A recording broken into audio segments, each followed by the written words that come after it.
Çinlə yaxınlaşma Azərbaycanın müstəqil siyasətinin nümayişidir. Bunun yeniçağı açıqlamasında politoloq Əlabbas Məhərrəmli deyib. O, Azərbaycan Respublikası Prezidenti İlham Əliyevin Çinə səfərinin geosiyasi mesajlarını şərh edib. Analitik söyləyib ki, supergüc olan ölkənin bizə qarşı belə münasibəti həqiqətən də qürurverici hadisədir. Bilirsiniz ki, Çin dünyanın ən nəhəng dövlətlərindən biridir. Hətta mən deyərdim ki, super güc dövlətlər də artıq Çinlə hesablaşmaya bilmirlər. Çünki Çin böyük, yüksək sürətlə inkişaf eləmiş dövlətdir. Ələxüsus da iqtisadi baxımından.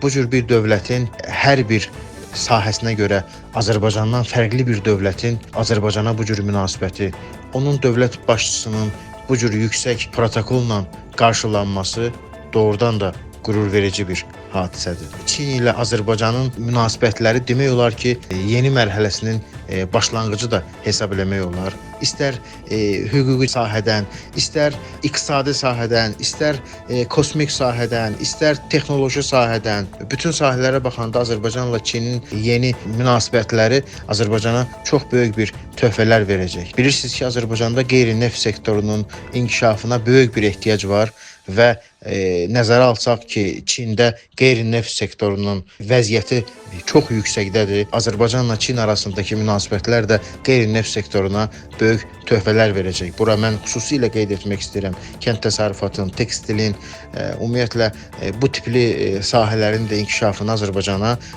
böyük töhfələr vermiş olacaq. Mən deyərdim ki, burada ən vacib bir məsələ də qarşılıqlı vizaların ləğvidir. Artıq hərə öz pasportu ilə Çinə gedib gələcək. Bu da çox bir müsbət hadisədir. Ümumiyyətlə bu səfər, ümumiyyətlə bu qarşılıqlı bu cür inkişaf eləmiş münasibət hesab eləmək olar ki, dünyada da bir mənalı qarşılanmaya bilər. Çünki Çinə münasibətdə bəzi dövlətlərin başqa siyasətləri də var. Çünki onlar Çini özlərinə bir təhlükə də hesab edirlər. Amma Azərbaycan müstəqil siyasət aparır. Burada da öz xarici siyasətində öz müstəqilliyini bir daha göstərdi.